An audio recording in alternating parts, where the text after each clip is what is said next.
Hello and welcome to PAX and Recreation. And today, as you can see, we are Ravnica themed, baby. So in case you are new to Magic the Gathering, this is not the best video to start on. Go watch a lore channel or something. But just a quick thingy, I guess, since we are returning to Ravnica, I thought it was appropriate that we actually return to Ravnica. So Ravnica, in case you don't know, is coming back both in Ravnica Remastered and Murders at the Cattle of Manor. So although one will assume that Murders at the Cattle of Manor, like if you don't know anything about Magic, will be something about Innistrad or something, but nope. Is in Ravnica. Ravnica is a plane that is funny for multiple reasons. So this is like an introductory video of a mini saga that we're going to do about this, right? And what is Ravnica overall? Ravnica is a fun plane in the sense that Ravnica is a city of guilds, and the entire plane is a city, and it's a city that keeps expanding and expanding and expanding and expanding and expanding. And it's about politics, guilds, dramas, and two-colored spells, right? So that's the thing about Ravnica. Now, there's a little bit of lore in there. For example, when the Boros created this flying base thing that I don't remember the name, specifically to see what was beyond the frontiers of Ravnica, and they just encountered nothingness, like the blind eternities, meaning that it was like such a meta moment, because it's like, yeah, Magic is like a multiverse, but it's a gimmicky multiverse in the sense that it's not like, for example, in Marvel, DC, etc., which are where most people are, familiar with multiverses and stuff.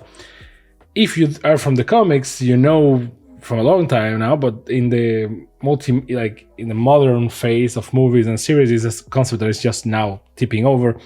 If you're familiar with it, you likely know that a multiverse concept normally is like, oh, it's the same as ours, but so it's like, oh, for example, in DC, Earth 1 is, or Earth Prime, I guess. Well, technically they are different things. Long story. So in the main Earth, so Earth 1, things are, as you know, so like Batman, Superman, etc. Then Earth 2 has differences to it. Earth 3 has differences to it. I don't remember which one is the Bizarro one. Is it 2? Like Earth 3, if I recall correctly, is where you have Owlman instead of Batman, and it's like the perfect opposite of Batman.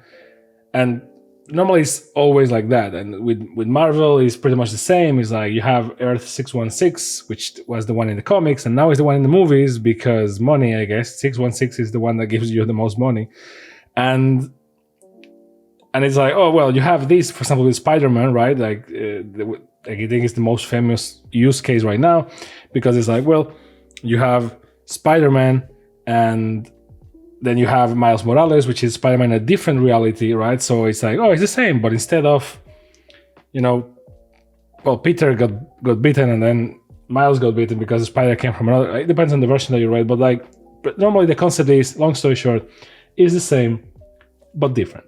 So it's like, oh, it's the same, but. So like Marvel Zombies or DC's, which is actually a great name. It's a shame that Marvel Zombies is more well known, I think.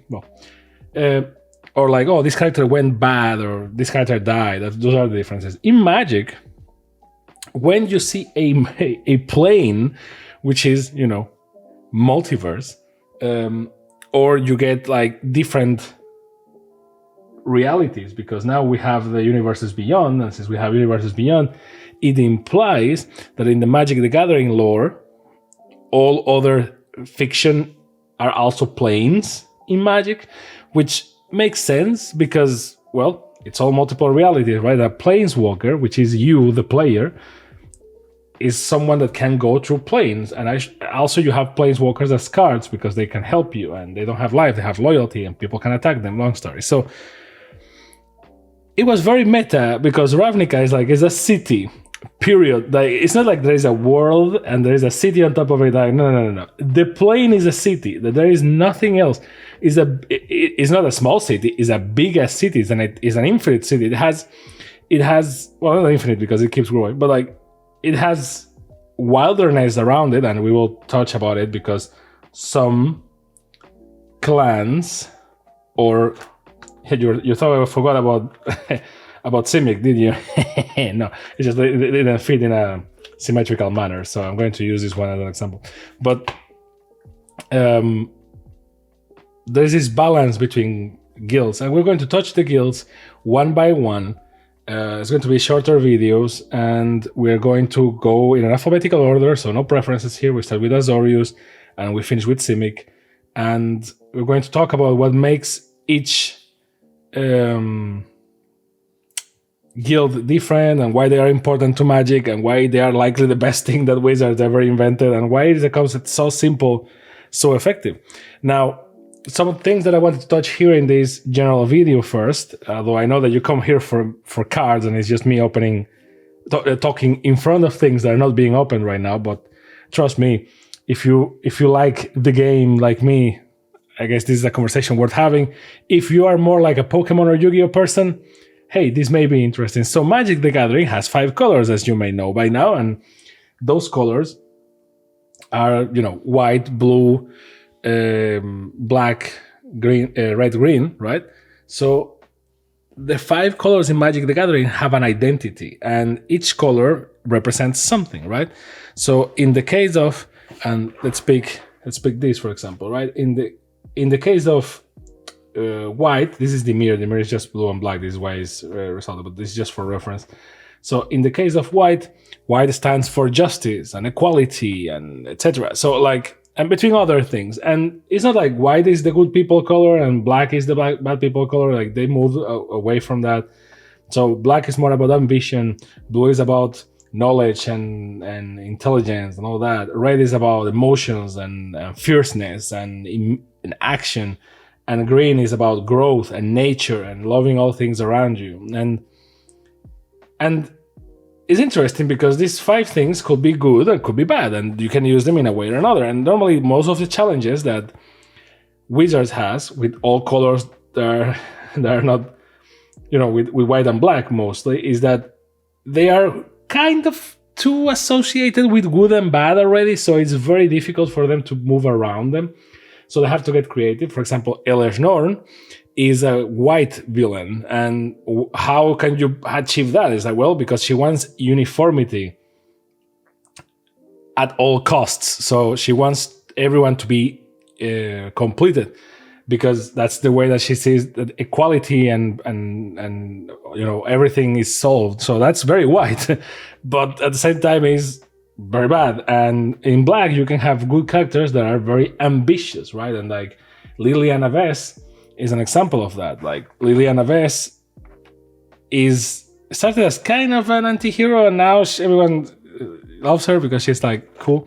So she's about ambition, right? Like she got her powers trying to solve something. Then she got revenge, and now she helps with stuff like when Innistrad was under Emrakul. Like, you can play around with the colors, right? And in Magic, if you talk with any Magic player and you ask like, oh, what's your main color? They will be like, oh, actually, I'm kind of a blue player. Like, and everyone hates blue players. And you can and you can go look at this online. It's a thing, but there is an identity to it, right? It's similar to, like, I guess Pokemon with the starters and stuff like that. I don't think, like, there's people like me that every time you start a Pokemon game, it's like, oh, I'm going to pick water because that's the thing that I do. Also, the water starters are always the best. Subscribe for that. But the thing is that in Magic, there's this thing that I don't think is in any other card game. That is this strong bond between the color identity and you. So I'm like, oh, I like, because thematically it matches the mechanics of that color. So they really try. Sometimes they miss, and sometimes it doesn't work. Like with the Doctor Who decks, they tried to match colors to stuff, but it was like, this person shouldn't be this color really, but debatable. That's the thing, it's very debatable. That's why when you open a commander deck nowadays, and mostly for Universes Beyond, when you read the inserts say like, oh, why is this character blue and red? And they try to explain you like the logic behind putting some colors into some popular characters so that you can understand both the colors and, well, why they did what they did. So here comes Ravnica, and Ravnica is all guilds of 2 colors, right? So since you have 5, it means 10 guilds, right? So Cynic is here, we'll never forget. So this is genius in multiple levels, and I'm sorry that this is a video of just me gushing about Ravnica, but this is genius in multiple levels, because they grabbed 2 of the values from each color and assembled these different guilds with different values and principles and make them all coexist and gave them logos and identities. An identity that is separate from the colors that make them. So it's bigger than the sum of its part. And it's amazing because you will not only we use the name of the guilds to define the color combinations nowadays, so the impact, you can't deny the impact, but people identify themselves as like, oh yeah, I'm totally like an Orzhov because I like these 2 things. Plus, in Magic the Gathering, even though in Commander, the most popular format, you can argue that likely 3-color decks are the better thing mathematically, I will say, because you have like wide range of options and you have a lot of cards. Yeah, like 4-color decks are not a thing because Magic doesn't have that many 4-color cards, and that's a debate for another time. And then you have 5 colors. So monocolor is a thing, but it gives you without many options. And then 2 colors is like the sweet spot, right? Like 3 colors gives you more options. 2 colors is sort of easy to work. And you have to remember that Ravnica came out when standard was a thing that people care about. So 2 colors in a normal Magic the Gathering game, like 20 points of life, 60 card deck, 2 colors is actually perfect, right? Like 3 colors is kind of risky, and above that is like you're playing with fire, right? Like even more for draft, which by this time was a thing. Not like now that draft is kind of not a thing, and Wizards killed the draft boosters and they did like the play boosters. Because remember, before, and we will see this when we open this, you didn't have draft boosters or set boosters. You only had boosters, and the boosters were the things that you draft, right? So that's a little bit of history right there. So this is a genius concept. We're going to go into detail about each of them in separate videos, like just like and subscribe so you don't miss one, etc. Sorry that we are not going to open anything in this video, which is a first for this channel, I think. But I wanted to give this context, right, of like why I love Ravnica, why I think that you should love Ravnica as well.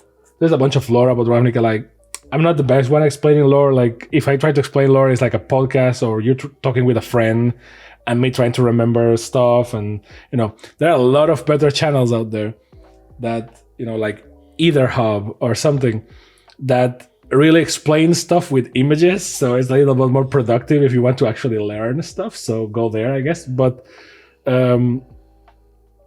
if not, and you just, want to hang with a dude that kind of remembers stuff, I guess we cool. So the things that we're going to open, and just for some context, are the pre-release packs of Gatecrash.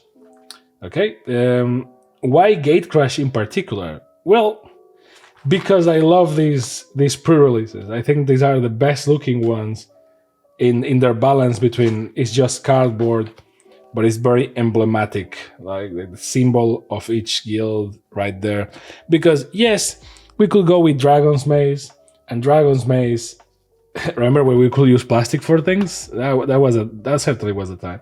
And you had like the guilds, and you had the boosters here, and like we could go with this, but this doesn't slap as hard to me, so we are saving them for another day.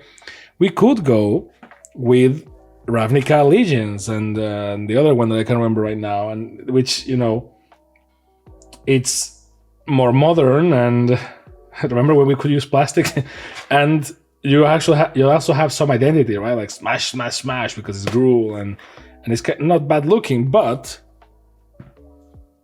I just prefer these ones. By the way, in the future we may go into the guild kits. The guild kits are a thing. we will talk about guild kits later down the road, but it's something that I actually kind of like. And it's not that good, to be honest. So we will discuss this when the time arrives. But yeah, and also same logic, right? Like Golgari, Dimir, like all the same thing. Good old, like this cost $20 back in the day. It doesn't anymore because magic and speculation. So yeah, this is what we're going to do. Kind of, we're going to start with Azorius and with Simic, go alphabetical, a video for each. And I hope you like it. And see you soon on PAX and Recreation. Bye.